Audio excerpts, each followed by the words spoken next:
Ongi etorri Euskal Herriko Bilgune Feministaren laugarren podcast saiora. Lehenik eta behin eskerrak Laixiar irratiari eta Izurretako Gaztetxeari berriz gaur ere gu hemen hartzeagatik. Bueno, gaur berriz elkartu gara, Lore, Ainhoa eta Irurok. Hemen daukagu, Ainhoa Ozaeta, EHUko irakaslea, ekonomian adituta aritua. Baita ere irakasle EHUn Lore Lujanbo, ikerlaria eta militante transfeminista. Eta neu Unai Atorraldai Bilguneko kidea. Orduan, eskerrik asko, gaur ere hemen gurekin egotearren jarraituko du, ez? Aurreko hizketaldian ekin genion guzti horri, beraz, eskerrak emanda, hasiera emango diogu laugarren podcastari. Bueno, aurrekoan gauza asko esan genituen, zuek batez ere, hasi ginen hitz egiten, burujabetza feminista, zelan irudikatzen dugu, hasieran Bilgune Feministaren txapel horretatik, baina apur bat bakoitzak bere gune horretara eraman zuen, hitz egin genuen, ez? Kolektibotasunaren garrantziaz, hitz egin genduen aliantzen garrantziaz baita ere gatazka hoiez, ez? Zelan kudeatu edo nondik egin, egitura politiko ez, lurraldetasunaz, boterearen kudeaketaz, eta ez, bukatu genuen, Lorek zuka aipatu zenuen, transformazio hori da, transformazio prozesu ez? Guk deitzen dioguna, trantzizio feminista horretaz. Orduan, momentuz lehenengo galdera, nahi dizuedana eginda, aurreko podcasteko ideia horretatik, norantza edo horrantza begiratuz, nondik abiatzen garan, eta nola irudikatzen dugun trantzizio edo transformazio hori, ez? Hau da, imaginatu guk burujabetza feminista hori gutxi gora bera markatua dugu, ipar hori, baina nola lortzen dugu, ez? Adibidez, zuk esaten zenun, ez? Euskal Herriaren lurralde egitura horren jabe izaten garen momentuan, gauza batzuk berriz ez erproduzitzeko. Ez? Eta topatzen garela gure Euskal Herri patriarkal eta kapitalista baten, ez? Nola trantzizio hori nola ematen dugu, nondik hazten garen, eta nondik ikusten duzue direla lehengo urratsak edo ematen gabiltzanak, eman behar direnak. Ainhoa, zelan dioso? Bai, transizio feminista, ez? Nik ulertzen dut Euskal Herria burujabe bat lortzeko behar dugun bide gixara. Nikola ikusten dut, emango dugun Euskal Herria burujabea lortzeko behar dugun transizio feminista bat izango da. Aurreko podcastean, egon ginean, aipatzen genuen zeintzuk ziren burujabetza feministaren oinarriak, ez? Eta nik, eta guztiok aipatzen genituen dimentsio batzuk, nik aipatu nituen burujabetza materiala gorputzen burujabetza eta herrien burujabetza, eta errepikatzen dut, Euskal Herria burujabe izateko transizio feminista behar degula, eta hori diogunean ez dut ulertzen, hau da, soilik genero berdintasun bat gixara edo emakumeen eskubide soilak aldarrikatzetik edo lortzetik, ez? Nire ustez askoz sakonagoa da, hitz egiten arituko ginateke aldaketa edo eraldaketa sozial batetaz, eraldaketa ekonomiko batetaz, eraldaketa politiko batetaz, eta horiek ditu nire ustez oinarri transizio feministak, ez? Hau da, feminismotik Euskal Herrira egingo dena, eta Euskal Herriko herritar ororentzat egingo dena, ez? Eta gainera, transizio feministak esan nahi du bizitzaren jasangarritasuna eta zaintza erdigunean jarri behar direla, ez? Hori hasteko, eta ez da teoria hutsa, ernaitzen ari da Euskal Herrian gainera, ez? Eta aipatu ditzakete edo aipatuko nituzke martxan dauden ja proiektu batzuk, eta nik uste horiek hartu beharko genituzkela, abia puntu edo ez da gaur rasten, eta badira ja martxan daudenak, eta aipatuko nituzke lurkoi proiektua adibidez, Zartzaroaren zaintza komunitarioko etxe bizitzen proiektu kolaboratiboak, edo Hernanin berriki zaintzaldia eginikoa, heltzeko taldeak eginiko zaintza komunitario jardunaldi hoiek, edo herri zaintzailea hainbat herrietan, eta usurbilen adibidez udaletxearen ekimen bat, baina ez udaletxetik datorrena, baizik eta herri mugimenduetatik bultzatutakoa dena, eta azken finean guzti honek erakusten du beste modu batetara ere antola genezakela herria, eta nik uste hori dela ja transizio feministak hasi duen bidea, eta kalean ere ikusten dugu ja transizio hori ere martxan badagoela, eta oinarri horiek behintzat jarriak badaudela,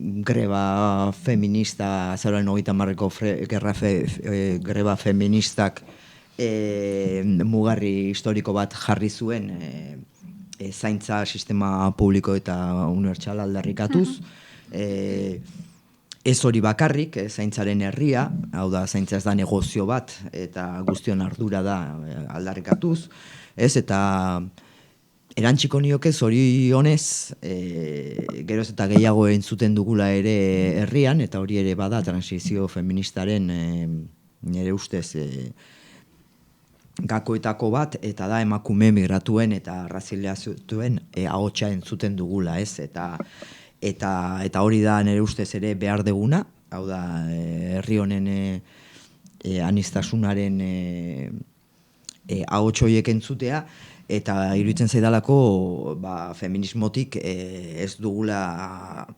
soilik integrazio bat bilatzen, baizik eta feminismoa bera dela integrazioaren oinarria, ez. Eta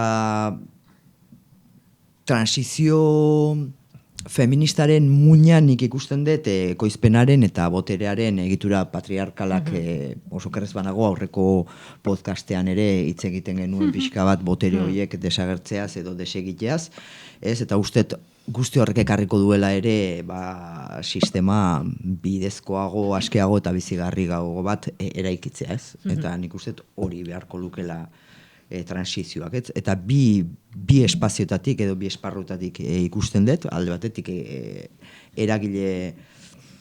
eragile sozialetatik edo gizarte eragiletatik, komunitatea, herri mugimenduak, eta aurrekoan ere pixka bat pelma edo izan nintzen, baina jarraituko dut ere iruditzen zaidala, instituzioei dagokiela bide hori babestea eta politika publiko bermatzaileak egitea, ez.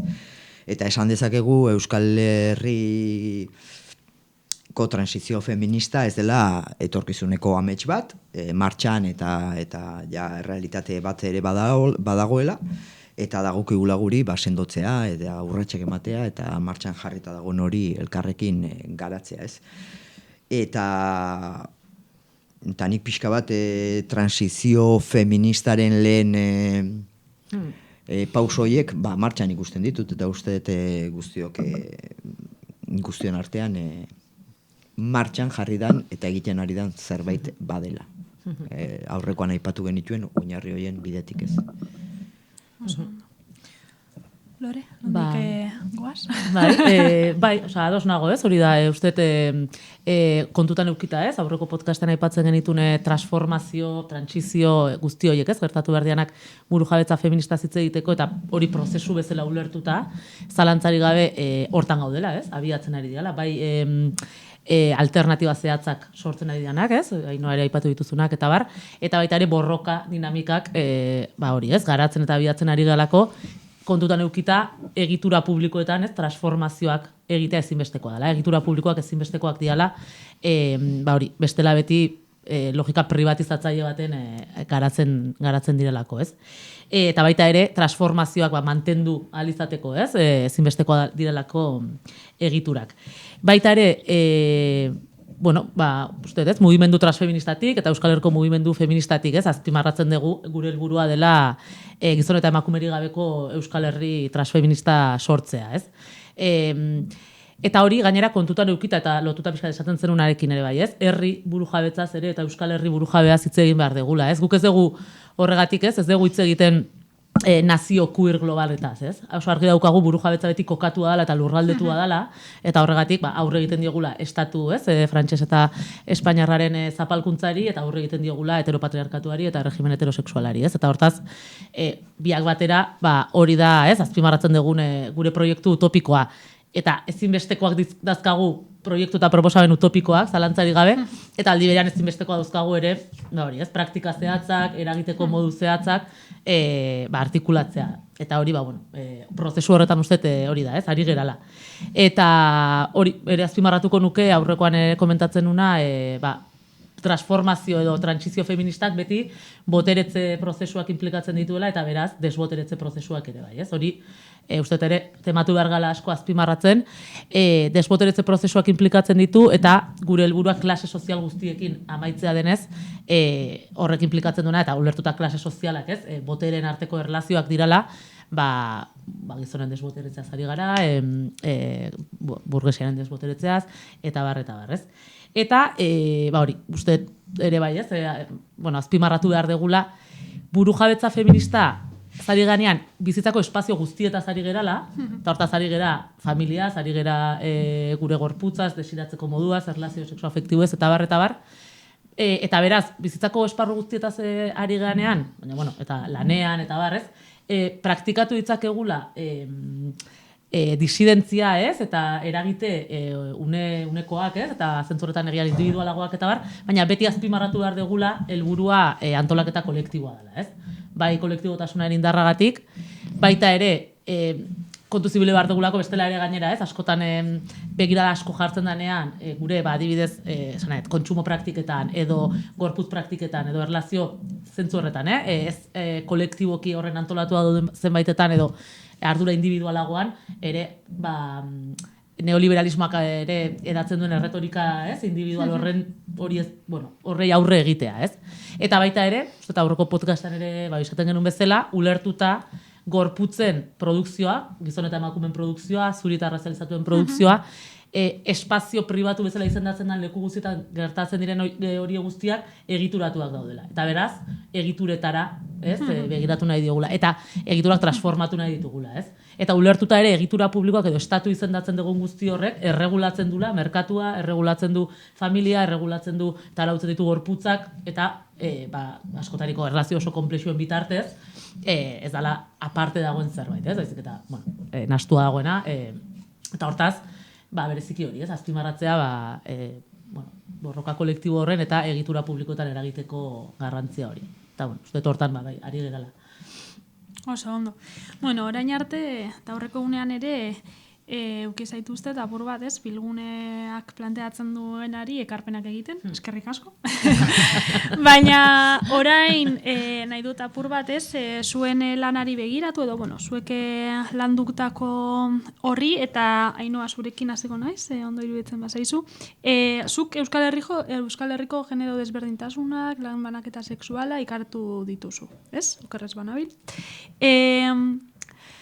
Holan laburrean posible bada, zeintzuk dira ondorio nabarienak, zeintzuk dira azpimarratu nahiko zenituzkenak gaur, igual bihar beste batzuk dira, baina gaur hemen eta podcast honetan zeintzuk dira, eta horretatik, zure ustez, trantsizio feminista horretan begirada jarriz, egitura sozial berri horiek nondik jorratu edo zeintzuk izan beharko lirateke?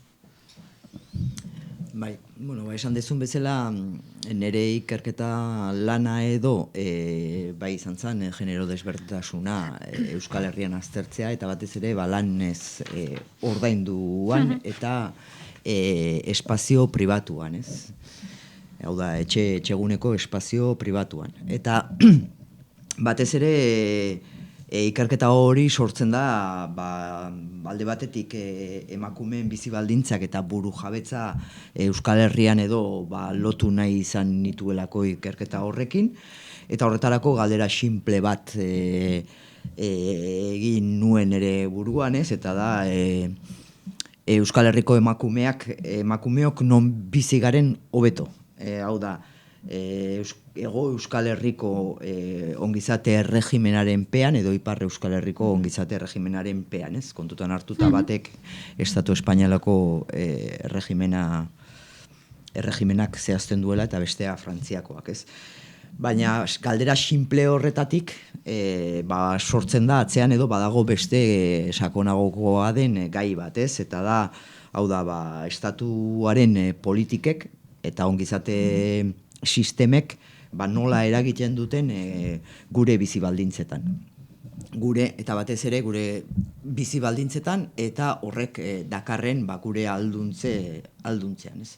Hori izan zen pixka bat ikerketaren muina kokatzeko, ez? Eta horretarako egiten dut eta pixka lurraldetasunaren ikuspegia bere osotasunean hartzeko egiten dut Euskal Erkidegoa, Nafarroko Foru Komunitatea eta Ipar Euskal Herriko lurraldeak hartzen ditut hirurak konparaketan, ez? Eta, emaitzek, eta gian, ez da ezer, harritu nauena, baina emaitzek erakusten dute alde batetik konparaketa horretan emakumeak eta gizonak konparatzen hartzen baldin baditugu, argia dan bezala, emakumeok askoz bizi baldintza sozioekonomiko kaskarragoak ditugula. Hori, hiru lurraldetan gertatzen da, ez? Baina emakumeok kontutan hartuta eta hiru herrialdetan emakumeok soilik baloratuta, ikusten da Ipar Euskal Herriko emakumeek bizi baldintza hobeagoak izan ditzaketela. Zergatik, eta luzeagoa izango litzateke, baina uste ez dela gaurko podcastaren ere muina, baina zergatik gertatzen den hori, batetik ongizate sistema egitura berak baldintzatzen du, eta lehen aipatu dut, bi ezberdin ematen direla Euskal Herrian bertan, eta bestetik estatuaren implikazio zuzenagatik, ez, handiagoa delako, babes handiagoa eskaintzen duelako Ipar Euskal Herrian garatzen danak, ez. Baina horrek ez du argitzen nire ikerlanean behintzat, eta uste dut horretan ere jarraitu beharko nukeela, edo gonbidatzen ditut ere beste ikertzaileak ere horretan jarrai dezaten, eta da estatuaren presentzia handiago horrek ez duela beti esan nahi emakumeontzat edo alduntze handiagoa eskaintzen duenik. Batez ere laguntzak familiaren bidez banatzen direlako edo familiari bideratzen zaizkiolako, eta horrek baduelako agian arrisku bat, eta da emakumeok etxe kotzera edo etxera bultzatzea, ez. Eta orduan ondorioa batez ere tesiarena izan da gure ongizate ereduek, naiz eta bi modelo ezberdin eduki Euskal Herrian, biek nabardurak baldin badituzte ere, familiaren eta etxeko gizon ogi irabazlearen logikan funtzionatzen dutela, ez. Eta ondorio aterata, bi proposamen egiten ditut oraindik ere, gehiago garatu daitezkenak, eta da batetik familia eta komunitatea bereiztea, eta familia eta komunitatea bereiztea esaten dudanean, soilik ikerketetan lantzen direnean, baizik eta aurrera begira, eta egin daitezken guztietan, bi bereizketa horiek oso argiak ematea, ez, eta bestetik, emakumearen alduntzea 5 dimentsioetan oinarritzea, ez? Alde batetik baliabide ekonomikoak, bestetik hezkuntza, osasuna, ekitatea eta iraunkortasuna, ez? 5 dimentsio horiek kontutan hartzea emakumearen alduntzeaz ari geanean. Eta horiek bermatu behar direla 4 esferetatik, ez? Ez da berria ere, baina estatua, lan merkatua, familia eta komunitatea.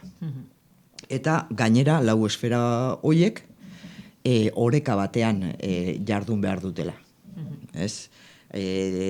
Zergatik, desoreka delako emakumeon bizibaldintza baldintzak bizi baldintza desegonkortzen dituen oinarria hori delako ez.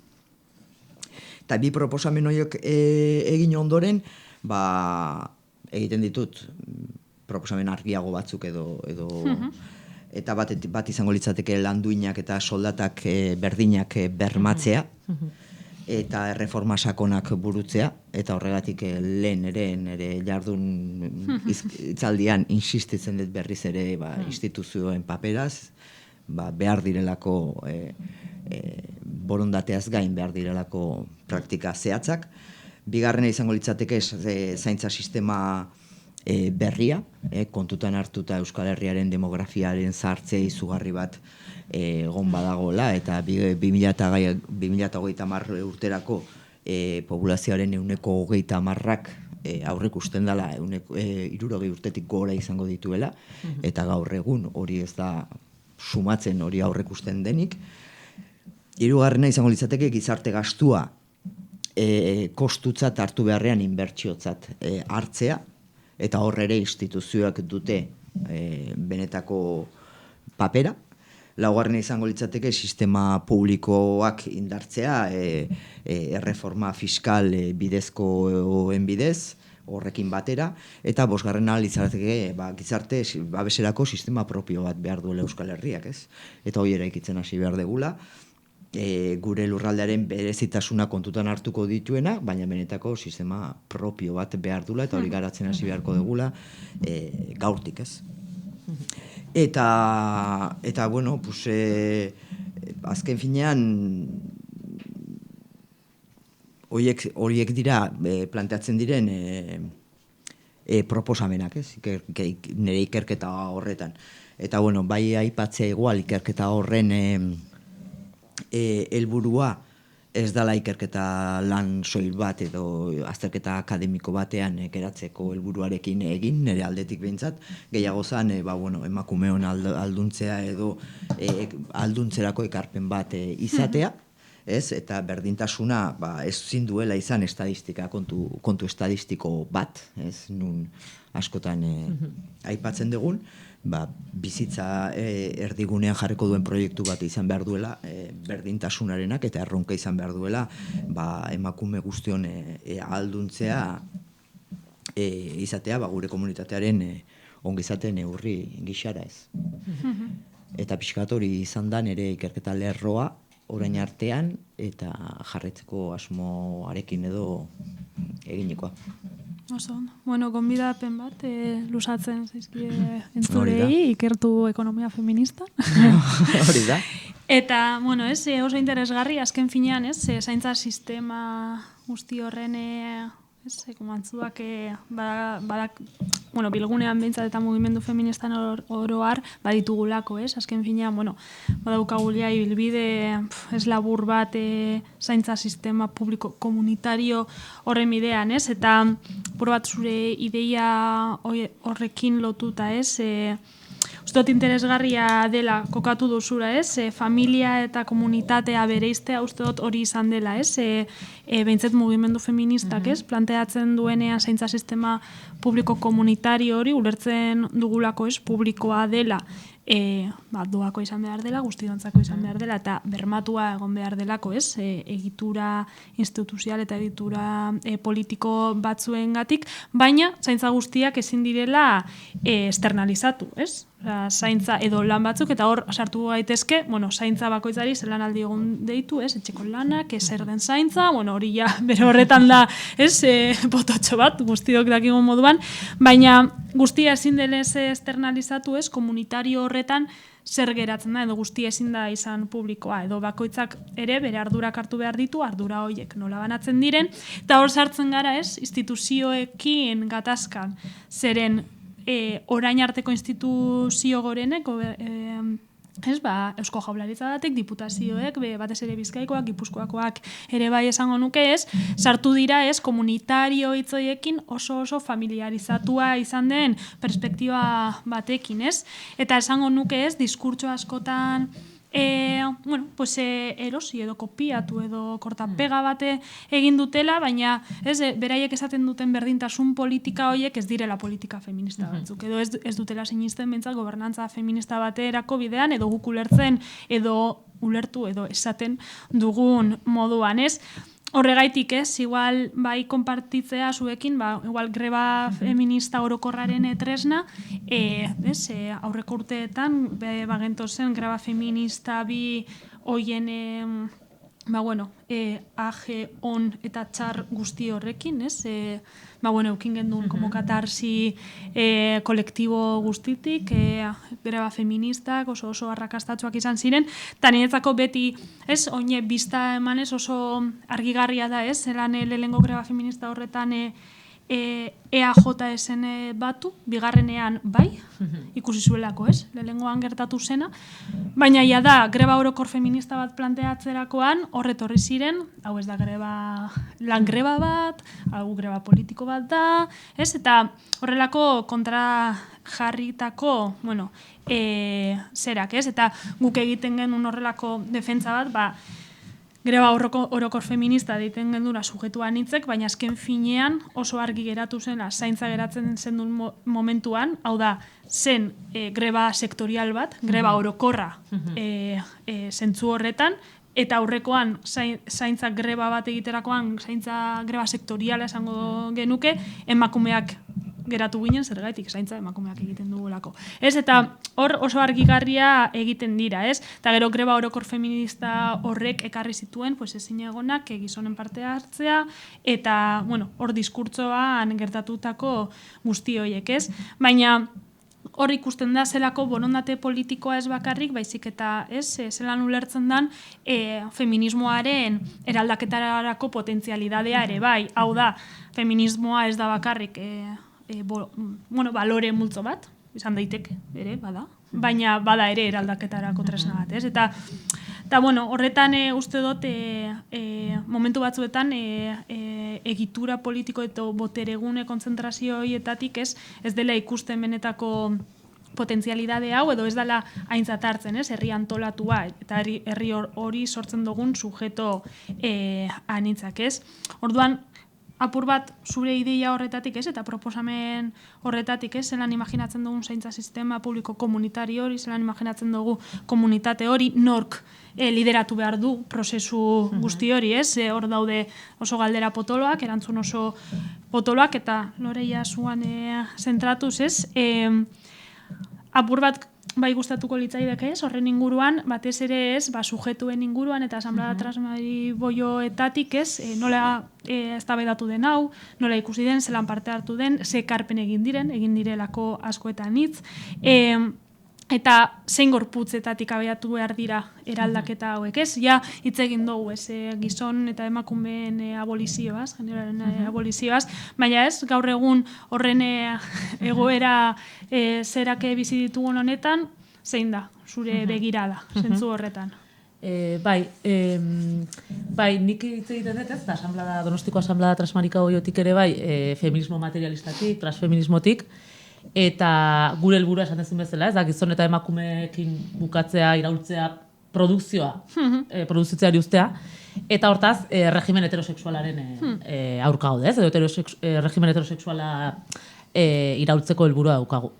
Ulertuta heterosexualitatea monik bitiken zentzuan, hau da ez praktika edo desira bat bezala, baizik eta regimen politiko bat bezala, Zeinak desira batzuk, praktika batzuk sortzen eta arautzen dituen, Baina, helburu nagusia gizonen privilegioa birsortzea da, eta beraz, emakumen lan ez ordaindua birsortzea, emakumen soldata, bajuagoa izatea, emakumeek gizonak desiratzea eta gizonak zaintzea, gure gorputzez desjabetzea, beldur eta violentziaren bitartez, egituratzea gure gorputzak, eta bar,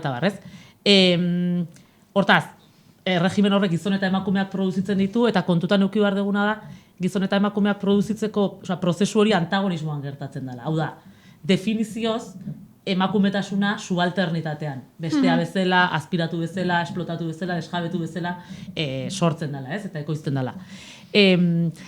Guk azpimarratzen dugu gizon eta emakumeak klase soziala dirala, ez da fetitxismo bat daukagulako klase kontzeptuarekin, edo modan dagoelako edo ez.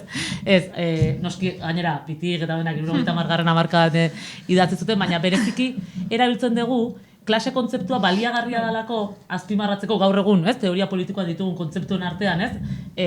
Berak, klase kontzeptuak adierazten diguna da, ez dagoela ez direla existitzen gizon eta emakumeak erlazio patriarkaletatik kanpo, heteropatriarkatutik kanpo, ez da gizon eta emakumeak existitzen dira eta ondoren botere erlazioa gauzatzen da, hori batetik. Ez dala, gizon eta emakumeen arteko ezberdintasuna ez dala kromosoma edo ezberdintasun biologiko bat, baizik eta botere ezberdintasunen arteko diferentzia bat, eta baita ere horrekin amaitu daitekela, produkzio horrekin amaitu daitekela. Hortaz, hori proposatzen dugu. Interesgarria iruditzen zaitez, Ainoak komentatzen zenunean, proposamenak emakumeen alduntzerako eta barrez. Usteet gainera uztargarriak dirala. Gizon eta emakumeen produkzioarekin amaitzea hitz egiten ega gu ere ahalik eta emakume izateari uztea, ez?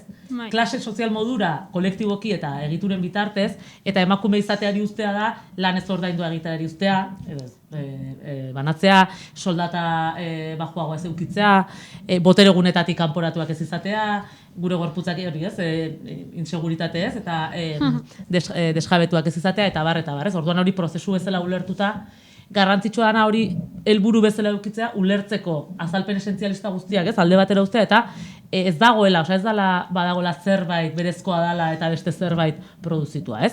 Baina esan bezala, utopiak beharritugu, baina beharritugu eragite eta prozesu zehatzak, eta hortaz hori helburu bezala hartuta uziz uztargarriak dira askotariko politika horiek, ez? Baita ere, azpimarratuko nuke esaten zenunean, ez, ze gorputz, identitate eta bar, hori helburu bezala hartuta, regimen heterosexualarekin amaitzea, gizon eta emakumeen produkzioarekin amaitzea, orokorrean feminista materialistak eta gure asanbladatik ere, ez gara definitzen gure desiratik. Bai? Alegia, desira, ez, adibidez, boierak ez gara emakumeak desiratzen dituzten emakumeak. Edo marikak ez dira gizonak desiratzen dituzten gizonak, eta bar. Ez gara desiratik definitzen. Eta ez gara ere praktika sexualetatik definitzen. Ez praktika sexual soietatik. Baizik eta zentzu horretan. Gizon eta emakume izateari uztearen zentzuan, posizio politiko, praktika kolektiboak abiatzea horren zentzuan, eta erregimen heterosexualarekiko ez, zentzu horretan, ez, aurre egitetik. Eta horregatik estrategikoak iruditzen zaizkigu, ez, bide bezala, boiera, trans, marika, eta askotariko identitate antiheterosexualak, ez? Bide hori bezala. Eta oso argi daukagu gainera, jasotzen dugun indarkeria espezifikoa, lesbofobia, transfobia eta bar, beti dela gizon eta emakume izateari uzteagatik, eta zentzu horretan erregimen hori ez birsortzeagatik, ez aniztasunarekiko aurkaria direlako, edo dagoelako fobia zehatz bat, ez, praktika zehatz batzuekiko, ez, horregatik indarkeria espezifikoa jasotzen dugu zentzu horretan. Orduan, hori kontuta neukita, ez, guk, eta feminismo materialistatik, transfeminismotik, erregimen heterosexualekin amaitu nahi dugu, eta Euskal Herri antikapitalista, antiarrazista bat, eta ari gara, ez, eta burujabetza feministaz ari garenean. Horrek implikatzen du esan bezala, klas sozial guztiekin amaitzea, eta implikatzen du, besteak beste ere, eta hau da proposamen bat, ez da baidatzeko, ez, asko ematen duna ere bai, baina da lan ez ordaindua derrigorrezkoa izatea. Eta ustez oso interesgarria dela, lotua dago, ez? Julek proposatzen duen estatugintza feministarekin, eta desfamiliarizatzeko prozesuekin, eta bar, ez? Pixkat esaten zenuenarekin, ez? Ezin da guztia externalizatu, bai ez, nik uste dut, argi, bai esan dezakegula, gure egunerokotasuna sostengatzeko lan guztiak ezingo direla enpleguaren bitartez, enplegu publiko zain naiz, ez? Merkatuaz esan etzen horretan kudeatu. Baina lan ez ordaindu hori banatu daiteke eta sortu daitezke mekanismoak ez izateko borondatearen araberakoa, ez? Justo zuk ere bai esaten zenunarekin lotuta, ez? Ez degula borondatearen eskutzi nahi. Enpresariek langilei soldata ordaintzea edo eskubideak errespetatzea borondatearen eskuzten zegoen bezala, ez? Legeak eta mekanismoa ditugu. Ari gara gizonak lan ez ordaindu egitera behartzeaz, eta hortaz gizon izateari usteko prozesua da. Egia da, eremu, nahi baizu, etxeko eremuetan eta sartzen ganean, zenbait mekanismo, kontrol mekanismoak eta zigor mekanismoak sartzen, beste konplexutasun bat ditula, hori egia da. Baina egia da ere bai, eta egia da ere, bueno, oso utopikoa dela, eta indar korrelazio begiratuta oso urru gaudela, eta barrez.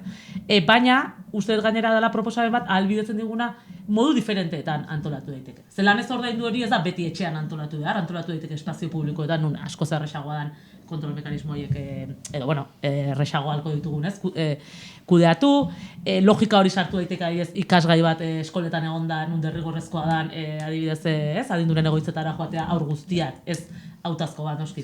Ez da veritate ronkala izango da, adibidez, ez? Eta horrela pentsatu ditzakegu askotariko moduak, ez? Edo praktika zehatzetan eraman da ere, eta jakinda dela familiarista eta bueno, oso mugatua, baina guraso baimenetan ere pasatzea leno borondatezkoa zan aukeratzea, eta orain da derrigorrezkoa eta intransferibila, ez? Jakinda ere, bueno, zenbait aitek erabiltzen dutela triatloiak prestatzeko, eta ez? Da, bueno, evidentemente, ez da askoz mekanismo gehiago behar dira, baina egia da, badala modu bat nun derrigorrezko eta ez borondatezko ulertzearen logika hori barneratzeko modu bat, ez? Eta uste ere, naiz eta helburu topiko bezala, uste oso azpimarratu behar dugula, bueno, garrantzitsua dela ulertzea, bereziki ere eta oso barneratua dugulako hori, ez? Lan ez ordaindua familian gauzatu behar da, guztiz eta laino barneratua hori, ez? Afektuarekin lotua egon behar du, eta horren ez gainera irekitzen ditu galdera asko, ez? Dala, noski, familia umeak eukitzen ez baditugu, ez? Adinduna garen nortzaintzen gaitu, badakiguna, ez? Baina edo dirurik ez badegu, eta bar, eta hortik aratago ere, inkluso lagun eta zari geranean ere, denok ez ditugu lagun kopuru berdinak, uste dugu, ez?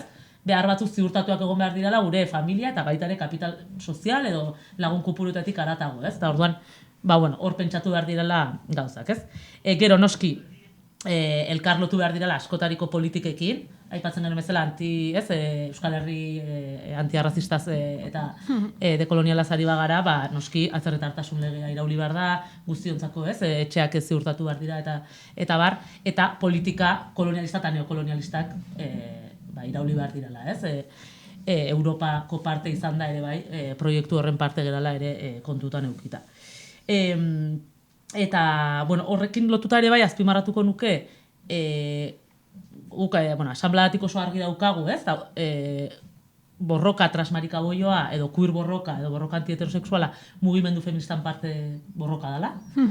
Eta bai uste dut, azken urteetan, ez? Borroka eta eragite transfeministaren, eta askotariko, ez? Elkarretarazen, elkar estrategien bitartez lortu dela Euskal Herriko mugimendu feminista transfeminista izatea, ez? Eta ulertzea, erregimen heterosexualen aurkako borroka dala, ez? Mugimendu feministaren helburua, ez? Eta horrekin ere bai lotuta, Euskal Herriko mugimendu feminista antiterfa dala, ez? Eta transfobiaren aurka lerratu behar dala. Eta, askotariko, ez? Ardatzoiek kontutan eukita bai azpimarratuko nukela hori, ez? Gure helburua dela, ez dela bakarrik, homofobia, transfobia, bifobia, askotariko, ez? Jasotzen ditugun zentzu horretan, edo lodifobia eta barrez, indarkeria zehatzoiei aurre egitea bakarrik, baizik eta, zentro hartzeko helburua daukagula, ez? Eta zentroa transformatzeko eta egitura ekonomikoak eta egitura publikoak transformatzeko helburua daukagula, ez? Esan bezala, gizon eta emakumerik gabeko Euskal Herri transfeminista sortzeko. Oso ondo.